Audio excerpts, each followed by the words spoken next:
একজন মানুষকে যদি কেউ হত্যা করে তার বদলা নেওয়ার জন্য 100 মানুষকে হত্যা করত। এইরকম ভয়ঙ্কর সময় ছিল। আজকের কথা ভাবুন, এর থেকে আরো কত গুণ ভয়ঙ্কর সময় সেই সময় ছিল। হয় কি হয় না, এই আরজি কর নিয়ে দেখেছেন তো কত কি হলো, এখনো চলছে। রাত জাগো মেয়েরা, রাত পাহারাই মহিলারা, রাতের পর রাত মহিলারা বলছে justice, we want justice, we want justice, we want justice. শহরে নগরে তারা মহিলারা রাত জাগো মেয়েরা বলে তারা বেরোচ্ছে। বুঝতে পারছেন, নারীরা আজকে নিরাপত্তাহীনতায় ভুগছে। যেই রক্ষক সেই হলো ভক্ষক। কথা ঠিক না বল? তরুণ যুবকেরা আমার, মুরব্বিয়ানেরা আমার, আমার আল্লাহ আপনারা আমার নবীকে পৃথিবীর জমিনে রাহমাতুল লিল আলামিন করে পাঠালেন, সৃষ্টির শ্রেষ্ঠ করে পাঠালেন, সৃষ্টির মহাশ্রেষ্ঠ করে পাঠালেন, तमाम নবীদের ইমাম করে পাঠালেন। আল্লাহর নবী আল্লাহ রাসূলকে ইমামুল আম্বিয়া করে পাঠালেন। শুধু তাই নয়, হে তরুণ যুবকেরা, হে আমার বন্ধুরা শুনে রেখে দেন, দয়ার নবীকে সারা কুল কায়নাতের জন্য আমার আপনার নবী, আমার আপনার রাসূলকে রহমত করে পাঠালেন। এর জন্য আমার আল্লাহ সূরা আম্বিয়া আয়াত নাম্বার 107 আমার আল্লাহ কোরআন মাজিদে জানিয়ে দিলেন। সূরাটা খুললেই আপনি পাবেন, সূরা আম্বিয়ার ভিতর দেখতে পাবেন আমার আল্লাহ বললেন, হে আমার নবী, ওমা আরসালনাকা ইল্লা রাহমাতাল লিল আলামিন। আমি আপনাকে রাহমাতুল লিল আলামিন ব্যতীত অন্য কোনো ভাবে নয়, রাহমাতুল লিল আলামিন করেই সৃষ্টি করেছি। ওমা আরসালনাকা, নিশ্চয় আমি আল্লাহ আপনাকে পাঠিয়েছি, ইল্লা রাহমাতাল লিল আলামিন, দয়াময়া ব্যতীত অন্য কোনো ভাবে নয়। দয়াময় করে, দয়ার নবী করে কুল কায়নাতের জন্য রহমত করে সৃষ্টি করেছি। জোরে বলুন। বন্ধুরা আমার, তরুণ যুবকেরা আমার, আমার আপনার নবীর হৃদয়ে কত দয়া, আমার আপনার নবীর হৃদয়ে কত মায়া। হে তরুণ যুবকেরা, হে আমার মুরব্বিয়ানেরা, শুনে রেখে দিন বাবা, জেনে রেখে দিন। আপনারা এই ঘটনাগুলো শুনেছেন, আমি ঘটনার ওয়াজ আপনাদের মাঝখানে করব না। এই ঘটনাগুলো আপনারা শুনেছেন, সেসব ঘটনার বক্তব্য আমি দেব না। খালি ঘটনার জন্য তো আমার নবী পৃথিবীর জমিনে আসেন নাই, আমার আপনার নবী পৃথিবীর জমিনে এসেছেন পৃথিবীর জীবনটাকে, মানুষগুলোকে বদলানোর জন্য, পৃথিবীটা পরিবর্তন করার জন্য, আল্লাহর একত্ববাদকে প্রচার করার জন্য, ন্যায় নীতিবান একটা সমাজ তৈরি করার জন্য, একটা নিষ্ঠার জীবন যাপন মানুষকে দেওয়ার জন্য, একটা সুষ্ঠু সমাজ তৈরি করার জন্য, একটা ভাই আমার মূল্যবান জীবন আপনাকে উপহার দেওয়ার জন্য, আল্লাহর নীতি নৈতিকতা, আল্লাহর নৈকট্য হাসিল করার জন্য, আল্লাহর নবীকে মানার জন্য। হে তরুণ যুবকেরা, এই জীবনটা হবে সুন্দর, এই জীবনটা হবে সুসংগত, এই জীবনটা হবে সুসংগঠিত, এই জীবনটা হবে শৃঙ্খলাবদ্ধ। আমার আপনার নবী একটা সুস্থ পরিবেশ, সুস্থ সমাজ পৃথিবীর মানুষকে দেবার জন্য এই পৃথিবীর জমিনে আগমন করেছে। তাহলে নবীর শুধু ঘটনা বলে শেষ করে দিলে হবে না।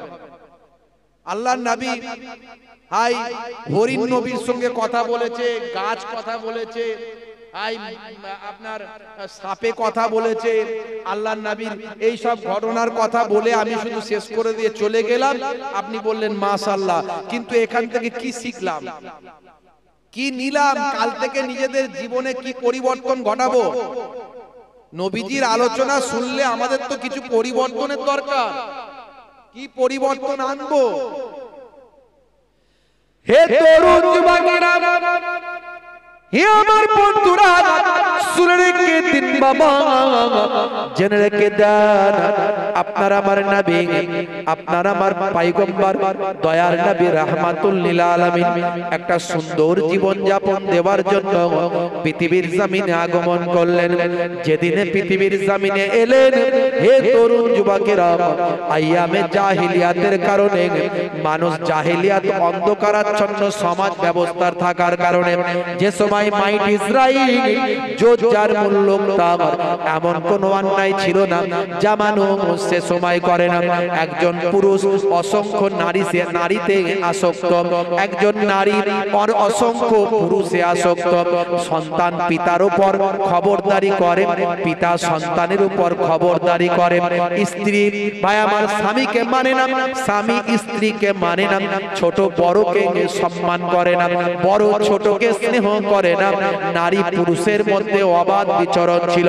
একজন চোর চুরি করার পরে সে ভরা মজলিসে তার চুরি করার কৃতিত্বের বর্ণনা করত। একজন খুনি ভাই আমার খুন করার পরে, মার্ডার করার পরে ভরা মজলিসে সে নিজের মার্ডার করার গুণকীর্তন প্রশংসা করত। তাই শুনে মানুষ অবাক হয়ে যেত। এই রকম একটা অন্ধকারাচ্ছন্ন সময়, হে তরুণ যুবকেরা, সেই সময় একজন মানুষকে যদি কেউ হত্যা করে, তার বদলা নেওয়ার জন্য 100 মানুষকে হত্যা করত। এই রকম ভয়ঙ্কর সময় ছিল। আজকের কথা ভাবুন, এর থেকে আরো কত গুণ ভয়ঙ্কর সময় সেই সময় ছিল। বন্ধুরা আমার, তরুণ যুবকেরা আমার, জেনা ব্যভিচার করাকে মানুষ পাপ মনে করে না। তারা মনে করে এটা একটা আমাদের গৌরব। জেনা ব্যভিচার করা নিজের আত্ম অহংকার, আত্মমর্যাদা বলে তারা মনে করত। হে তরুণ যুবকেরা, ব্যভিচার করাকে তারা খারাপ মনে করতো না। আজকের যুগেও ব্যভিচার হয় কি হয় না? জোরে বলেন, জেনা ব্যভিচার হয় কি হয় না? এই আরজি কর নিয়ে দেখেছেন তো কত কি হলো, এখনো চলছে। রাত জাগো মেয়েরা, রাত পাহারাই মহিলারা, রাতের পর রাত মহিলারা বলছে justice, we want justice, we want justice, we want justice. শহরে নগরে তারা মহিলারা রাত জাগো মেয়েরা বলে তারা বেরোচ্ছে। বুঝতে পারছেন, নারীরা আজকে নিরাপত্তাহীনতায় ভুগছে। যেই রক্ষক সেই হলো ভক্ষক। কথা ঠিক না বল? যেই রক্ষক সেই হলো ভক্ষক। আজকে নারীরা নিরাপত্তাহীনতায় ভুগছে।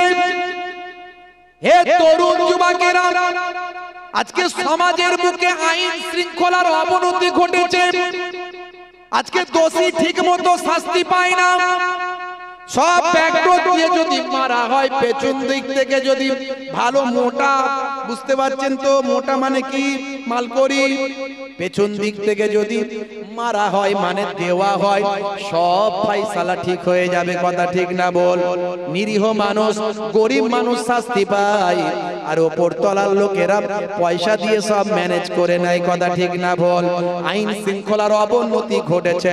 ভাইরা আমার, আজকে আপনারা দেখেছেন, হে তরুণ যুবকেরা, বিগত কয়েক বছর ধরে এই নারী নির্যাতন, এই রেপ, ধর্ষণ, খুন, মার্ডার গুলো অনেক অনেক বেশি পরিমাণে বেড়েছে।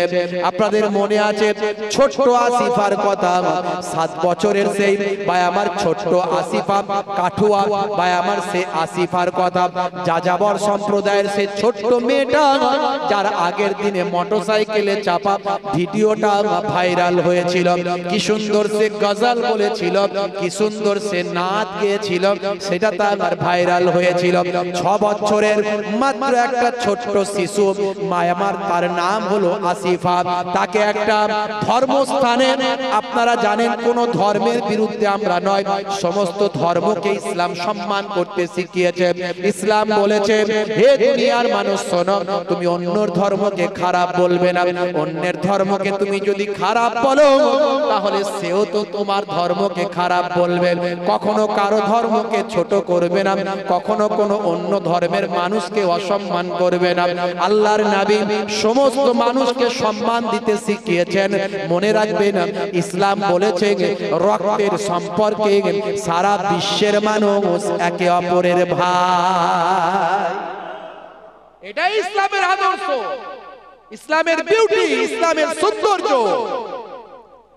আর ঈমানের সম্পর্ক, আল মুসলিমু আখুল মুসলিম, মুসলমান মুসলমানের ভাই। সেই ছোট ছোট শিশুটিকে একটা ধর্মস্থানে কয়েকদিন রেখে তাকে ভাই আমার গণধর্ষণ করে, ছোট ছোট দুধের শিশু ভাই আমার মাত্র 6 বছর বয়স, ও তার কত বয়স, তাকে হত্যা করে থেতলে মেরে ফেলা হয়েছিল। তাদের বিচার সঠিক পাওয়া যায়নি। হাতরাস, উন্নাও, এই রকম ভাই আমার বিলকিস বানু গুজরাটে আপনারা দেখেছেন, যারা তাকে ধর্ষণ করেছিল তাদেরকে পরবর্তীকালে তারা সব ফুলের মালা দিয়ে তাদেরকে বের করেছিল। সেই ঘটনাগুলো যদি সঠিক শাস্তি হতো, তাহলে আরজি করার ঘটতো না। আরজি কর ঘটানোর ক্ষমতা কোন মানুষের হতো না, যদি সঠিক শাস্তিটা পেত। তখন এর থেকেও ভয়ঙ্কর অবস্থা ছিল আইয়ামে জাহেলিয়াত যুগে। আল্লাহর নবী যখন পৃথিবীর বুকে আসবেন, তার আগের সিচুয়েশন এই এখনকারের থেকেও ভয়ঙ্কর। মানে আইয়ামে জাহেলিয়াতের আমরা অর্ধেকটা পেয়ে গেছি এখন, আর এর থেকেও আরো ভয়ঙ্কর ছিল তখন। বুঝতে পারছেন?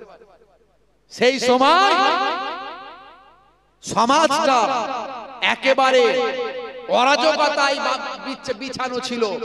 সমাজটা একদম ভাই আমার উচ্ছৃঙ্খলার একটা জীবনযাপনের মধ্যে ছিল। একটা যুদ্ধ, একটা যুদ্ধ হতো 40 বছর 50 বছর ধরে স্থায়ী। বাসুসের যুদ্ধ ভাই আমার, এই রকম তাদের নাম ছিল। ভাই আমার একটার পর একটা যুদ্ধ তাদের চলতো 40 বছর 50 বছর ধরে, যুদ্ধ শেষ হতো না। এখন দেখছেন না ইউক্রেন আর রাশিয়া যুদ্ধ চলছে ক বছর? প্রায় কিছু কম বেশি হতে চললো, প্রায় 2 থেকে 3 বছর হতে চললো, মনে হয় 2 বছর মনে হয় পার হয়ে গেছে। ইউক্রেন আর রাশিয়া চলছে না চলেনি?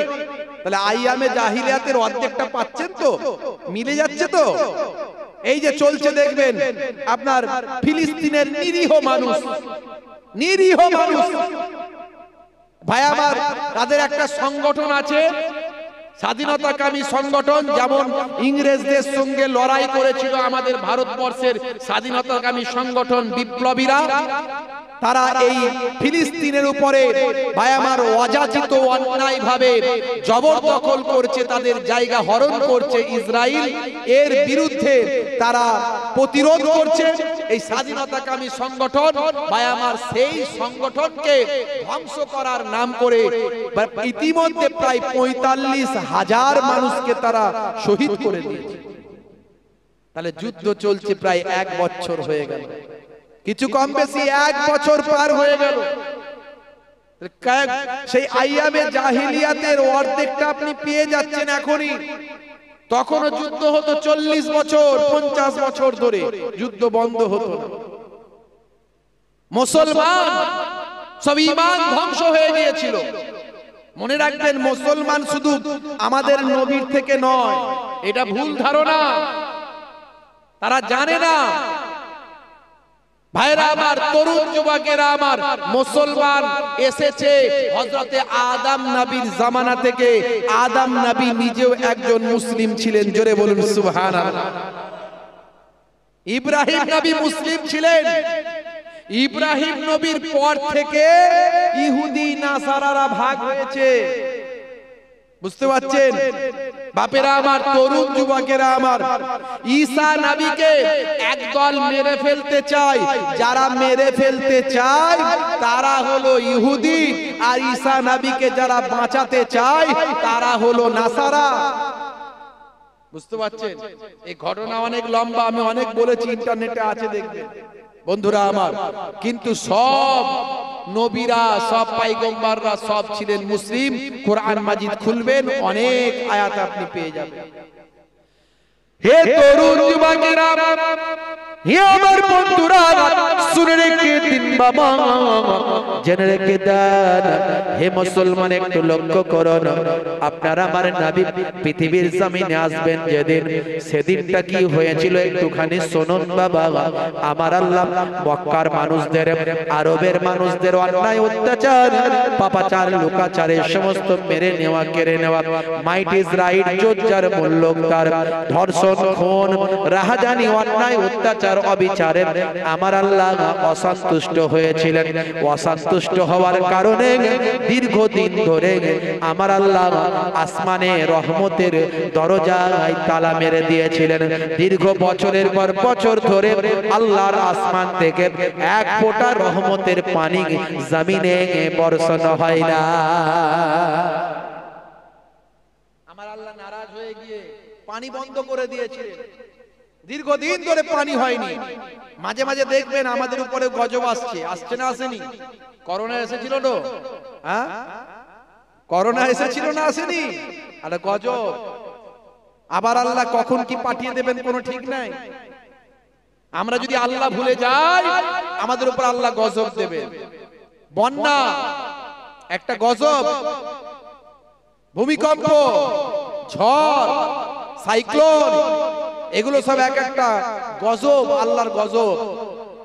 আমার আল্লাহর যারা নেক বান্দা হবে, যারা ঈমানদার হবে, আল্লাহ চাইলে তাদেরকে হেফাজত করে দেবেন। কোনটা দিয়ে হেফাজত করবেন আপনি বুঝতে পারবেন। আল্লাহ বলছেন কাইফা তাকফুরুন, তোমরা কুফরি করো বান্দা কেমন করে, বিল্লাহি, আমি আল্লাহর সাথে, অকুনতুম আমওয়াতান, তোমরা ছিলে মৃত, ফাহিয়াকুম, আমি তোমাদের জীবন দিয়েছি, সুম্মা ইউমিতুকুম, আবার তোমাদের মওত দেব, সুম্মা ইউহয়িকুম, আবার তোমাদের মৃত্যুর পরে একদিন জীবন দান করব, জীবিত করব, সুম্মা ইলাইহি তুরজাউন, তোমাদেরকে সেদিন আমার কাছে আসতে হবে, আসার পরে তোমাদের হিসাব আমি নেব। তোমাদের দুই কাঁধে দুই ফেরেশতা দিয়েছি, তারা লিপিবদ্ধ করছে, খাতায় লিখছে তারা তোমার ভালো আর মন্দ, নেকি আর বধি, কিরামান কাতিবিনা ইয়ালামুনা মা তাফআলুন। আল্লাহ কোরআনে বলছেন তুমি যা করছো কিরামান কাতিবিন সব জানে। বান্দা তুমি মনে করো না দরজা বন্ধ করে গুনাহের কাজ করছো, আমি আল্লাহ দেখছি না, আমার কিরামান কাতিবিন লিখছে না। না না না, আমার আল্লাহ সবই দেখতে পান। কথা ঠিক না ভুল বলে? দরওয়াজে বন্ধ করকে